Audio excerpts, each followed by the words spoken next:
Today I am here to explain the second part of how the camel got its hump. The second part. The jinn rolled himself up in his desk clock and took a walk across the desert and found a camel looking at his own reflection in a pool of water. "My friend," said the jinn, "what is this I hear of you? Doing no work?" The jinn sat down with his chin in his hand while the camel looked at his own reflection in the pool of water. "You have given the tree extra work ever since Monday morning, all on account of your idleness," said the jinn. So here we can see, after having a word with the tree, that is the ox, the horse and the dog, the jinn disappeared by rolling himself in his desk clock. And he walked around in the desert to find the camel. And he finally found the camel gazing at his own reflection in the water. So the camel is simply gazing at his own reflection in the water. And the jinn told the camel that he had heard of him not willing to work at all.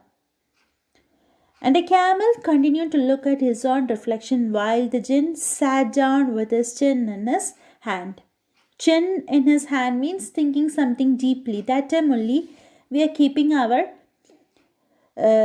chin in our hand. So right now the jinn is also thinking something deeply. The jinn continued to speak as he told the camel that as a consequence of his laziness, what happened to these three animals? The horse, the dog and the ox are working double time since Monday morning. And he went on thinking with his chin in his hand. "Hump," said the camel. "I shouldn't say that again if I were you," said the jinn. "You might say it once too often. I want you to work." And the camel said, "Hump," again.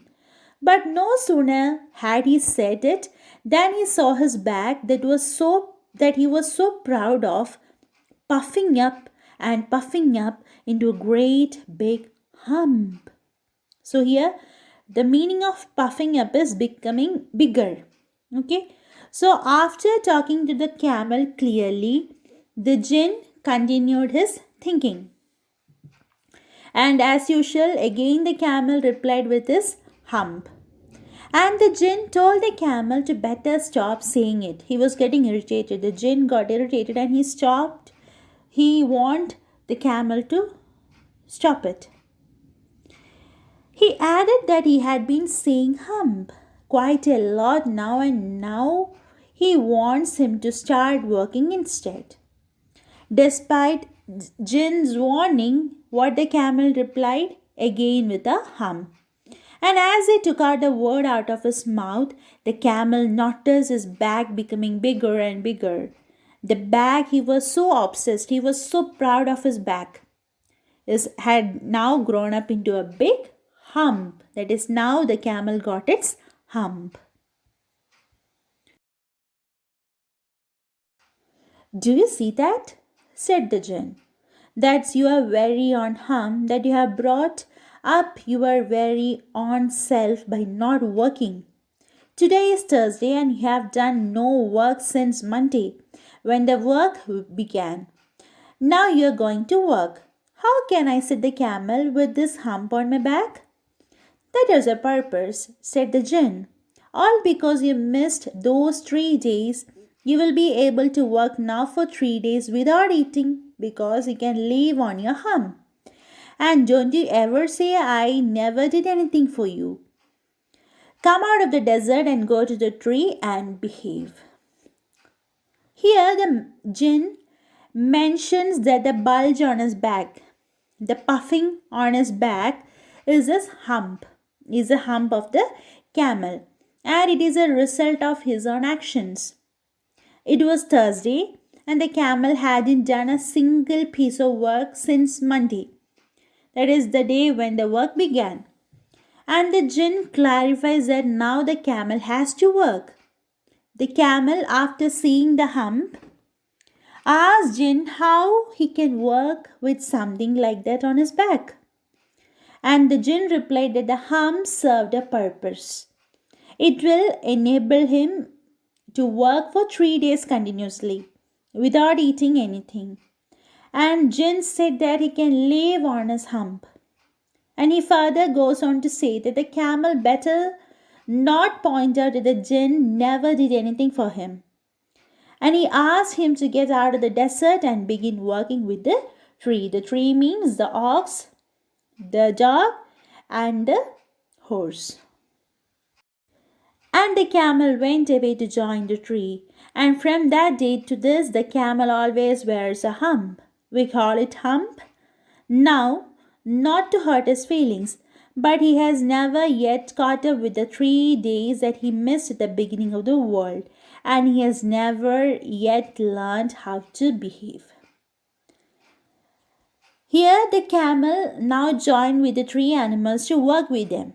Okay, and since that day, he always carries his hump along. He is not able to live devoid of this hump. And now we people, the human beings, are also calling it hump, but we are not calling it just to hurt his feelings. Despite working, he has not been able to compensate for the first 3 days when the world began. And also, he did not learn to behave properly. So, even now, the camel doesn't know to work properly. He doesn't know to behave properly to anyone.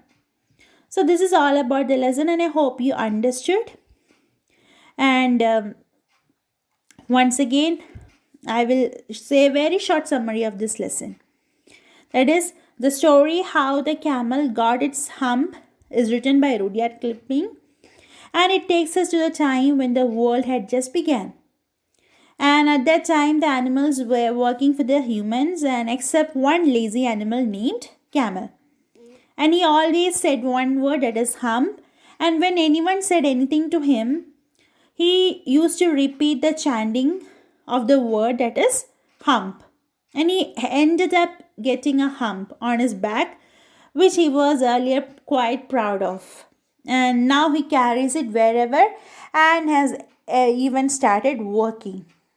This is all about the lesson, and I hope you understood the essence of the lesson. And still, if you have any doubt, please do comment below. Thank you for watching.